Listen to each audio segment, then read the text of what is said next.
everyone, hari ini aku mau sharing tentang biaya hidup aku selama tinggal di Sydney, Australia. Jadi waktu itu aku di sana, di Sydney udah 2,5 tahun, sekitar 2,5 tahun, which is itu 2 tahunnya aku kuliah, sekolah, dan yang setengah tahun, 5 bulanan itu aku have a working holiday visa di Sydney.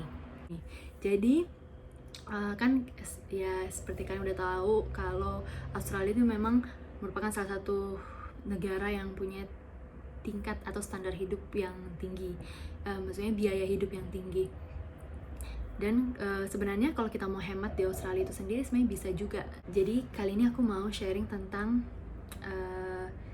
biaya hidup aku selama tinggal di Australia yang basic, yang setiap minggu atau setiap bulan itu selalu aku keluarin.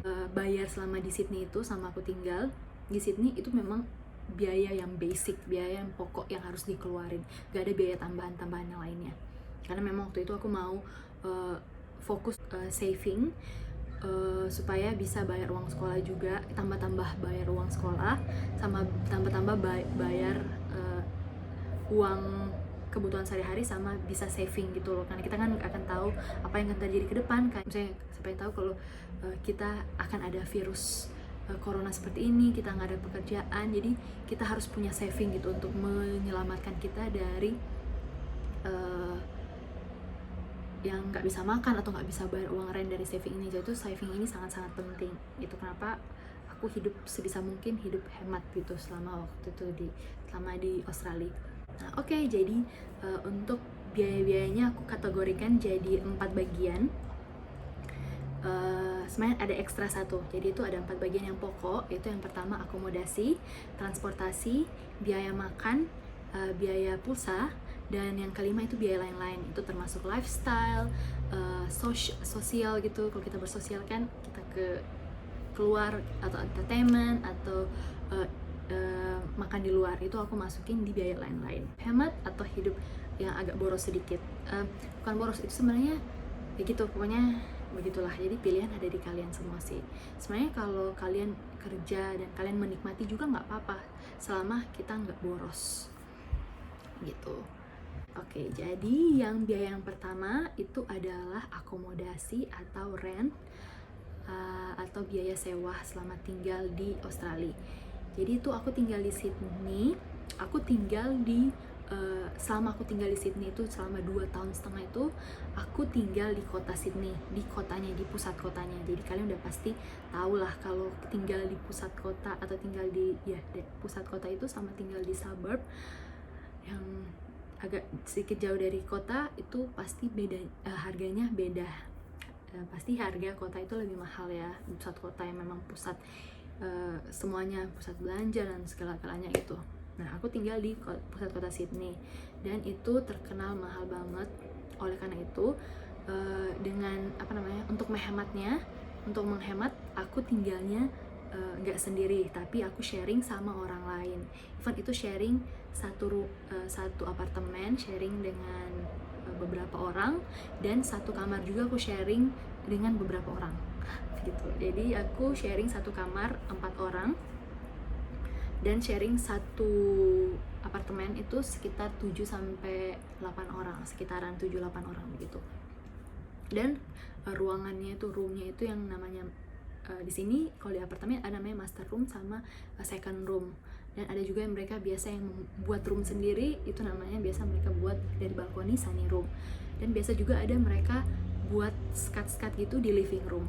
Tapi yang aku tinggal selama di Sydney itu di ruangan yang master roomnya, jadi satu kamar 4 orang, dan bednya ada yang bunk bed, ada yang bednya di lantai gitu, cuma taruh di lantai, nggak pakai frame ya, nggak pakai frame-nya gitu. Terus yang aku bayar, kan aku sempat pindah-pindah rumah kan. Nah, itu aku yang paling murah aku pernah bayar itu 125 per minggu, dan yang paling mahal aku pernah bayar 150 $150 per minggu gitu. Nah, jadi untuk harga yang aku bayar yang paling mahal, contohnya aku ambil yang paling mahal $150 per minggu, tapi biasanya aku bayarnya per 2 minggu, dan itu termasuk kan aku di satu kamar 4 orang, dan 4 orang itu kita di bunk bed ya, kita di bunk bed. Terus kita dapat matras, kita juga dapat bantal kepala, tapi kita nggak dapat spray, jadi kita harus beli sendiri spraynya. Kita dapat itu juga harganya udah all in, itu termasuk bill sama wifi juga termasuk. Terus apa lagi? Yang 150 itu aku dapat beras sama deterjen juga. Lalu apa lagi ya? Kitchen juga kita sharing. Pokoknya tempat-tempat yang ada di kitchen kita mau taruh barang-barang kita juga kita sharing. Pokoknya semua tempat kita sharing kalau untuk sharing room. Tapi selama ini sih aku itu ya nggak masalah, karena waktu itu aku memang cuman mau saving, dan aku juga don't mind untuk sharing sama orang lain, karena itu karena aku masih awal-awal datang ke sini kan. Jadi pas banyak orang juga bagus gitu, jadi kita bisa sharing tentang sharing apa aja, sharing kerjaan, kita sharing apa yang kita lakukan gitu kan, supaya ada teman yang menemani. Nah, yang kedua itu adalah transportasi. Jadi, nah ini juga salah satu alasan kenapa aku tinggal di CBD atau daerah pusat kota. Kenapa? Karena tempat kerja aku kebanyakan itu berada di kota. Ya, kebanyakan di kota. Tapi pernah aku terakhir berapa setahun terakhir gitu, pekerjaan aku semuanya di kota, di city. Jadi kemana-mana aku jalan gitu, aku cuman jalan pokoknya, nggak naik tren, kecuali kalau aku terlambat. Kalau aku terlambat, aku capek, aku bangun kesiangan, jadi aku harus naik tram atau naik tren untuk ke tempat kerja. Tapi untuk paginya doang gitu. Jadi itu kenapa aku cari akomodasi di city. Kenapa nggak cari akomodasi di suburb aja? Karena kan suburb lebih murah dan kita dapat ruangan yang lebih besar. Nah itu, tapi aku lebih suka tempat kerja aku itu deket sama tempat aku tinggal. Aku lebih suka gitu loh, mungkin lebih hemat. Nah itu kenapa transportasi aku nggak terlalu banyak, misalnya biaya transportasi aku nggak terlalu tinggi, karena itu aku ke tempat kerja semua jalan kaki. Aku pernah kerja pagi sama sore, itu 2 tempat kerja aku kerja, pokoknya semua rata-rata tempat kerja aku itu di kota. Jadi gitu, jadi transportasi aku mungkin ya sekitar 5-20 dolar, tergantung. Kalau aku nggak terlambat, aku nggak buru-buru, aku jalan kaki. Tapi aku kalau buru-buru, aku naik tram. Jadi mungkin sekitar 20 dolar per minggu gitu. Nah, di sini ada beberapa alternatif public transportasi yang kalian bisa pilih, yaitu ada tram, ada train, ada ferry, ada bus. Jadi kalian bisa pilih dengan satu kartu aja, namanya Opal Card. Kalian bisa naik ke semua public transportasi. Tetapi Opal Card itu hanya bisa digunakan di Sydney. Sedangkan kalau ke state yang lain itu punya aturannya sendiri sama kartunya sendiri juga.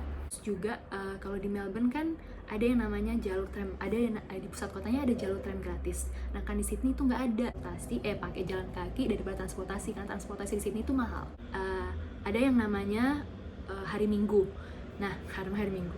Jadi hari Minggu itu kalian bisa kemana aja kalian pergi naik tram, mau naik apa, sejauh apapun. Aku pernah naik tram 2 jam atau sejam lebih. Itu aku hanya dipotong 2,8 dolar. Kalau misalnya kalian naik tren atau naik tram, kalau sekarang kan udah ada tram di Sydney, itu dia per sekali jalan. Misalnya kalau kalian naik tram, sekali dipotong itu 2,24 dolar untuk 0-3 km. Itu yang paling murahnya, yang paling murah. Kalau train itu dia sekitar 3 dolar, tapi kalau di peak hours, kalau bukan peak hours itu 2 dolar sekian, aku udah lupa, pokoknya seperti itu. Jadi ya gitu, kenapa aku sebisa mungkin, walaupun aku tinggal di Sydney, tinggal di kota, tapi aku bisa hemat transportasi. Sama aku lebih senang sih kalau kemana-mana tinggal jalan. Aku males naik ke transportasi, belum nunggu busnya, terus nunggu ini nunggu itu, terus ya begitulah pokoknya. Oke. Yang ketiga itu adalah makan. Jadi biaya makan aku itu sekitar 30-50 dolar per minggu, anggaplah seperti itu. Saya sekitaran itulah. Dan ada keuntungannya lagi dengan aku dari pekerjaan aku, dimana aku kerja di bidang hospitality, dimana aku kerja di hotel, di cafe, dan di restoran. Nah, biasanya kita selama aku di cafe, terakhir yang pekerjaan aku sebelum aku pindah ke Canberra, itu aku kerja di hotel sama di cafe. Dua-duanya itu memberikan atau aku dapat staff meal. Aku juga biasa dapat makanan sisa, yang makanan yang tidak terjual gitu di hari itu. Staff-staffnya bisa bawa pulang. Kita kalau pas mau pulang, biasa mereka udah taruh di meja gitu loh, kayak di satu meja, dikumpulin satu meja, itu barang-barang atau makanan-makanan yang kita bisa bawa pulang, karena udah nggak ada lagi yang makan, maksudnya nggak terjual gitu. Kalau misalnya aku lihat nggak ada yang bawa pulang, jadi aku yang bawa pulang, karena kan sayang kan makanannya kalau dibuang ataupun gitu. Kalau makan dibuang, mending kita bawa pulang untuk bekal kita besok paginya. Itulah aku suka banget masak di rumah. Nah, itu juga bagus karena makan di luar itu mahal banget. Maksudnya kalau makan sekali di luar itu, makan sekali aja itu mahal. Kayak minimal lah kalau kalian keluar ke food court gitu, kalian ngabisin 10 dolar. 10 dolar masih ada. Tapi mungkin sekitar 10-15 dolar.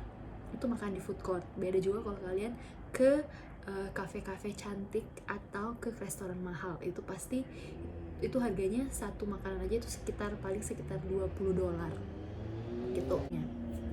Nah, jadi aku dapat staff meal, makan siang, aku juga dapat makanan sisa. Kalau makanan, saya ada makanan yang nggak terjual, bisa yang dibawa pulang.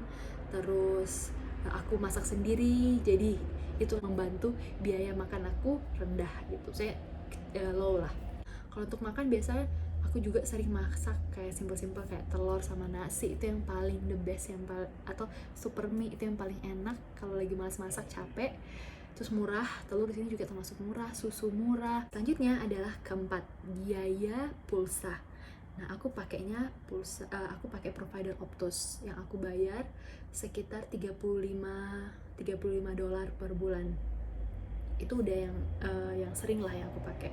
Itu udah dapat banyak sih gigabyte, aku udah lupa berapa giga, tapi itu udah cukup banget karena kan aku punya internet juga di rumah, free wifi, jadi aku sebenarnya sering pakai wifi di rumah aja.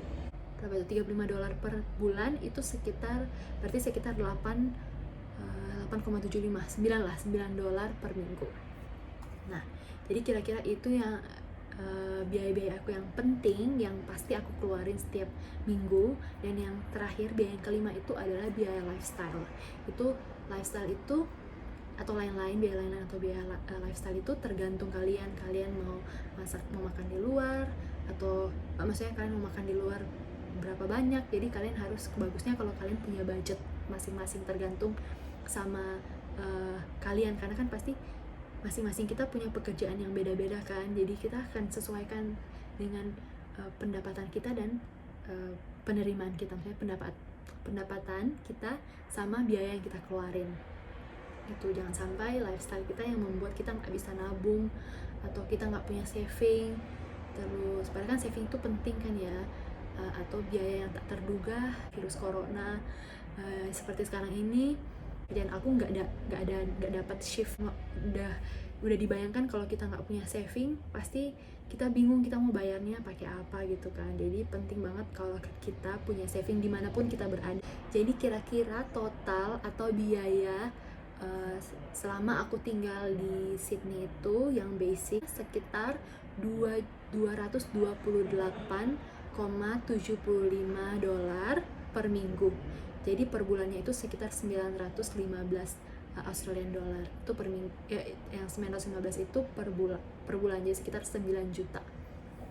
Anggaplah 9.500.000 lah ya, supaya lebih realistik gitu. Saya lebih, ya gitulah. Lebih baik lebih daripada kurang. Jadi 9.500.000 biaya aku selama 9.500.000 atau 915 Australian dollar biaya aku yang kira-kira aku keluarin per bulannya. selama aku tinggal di Sydney, kira-kira seperti itu.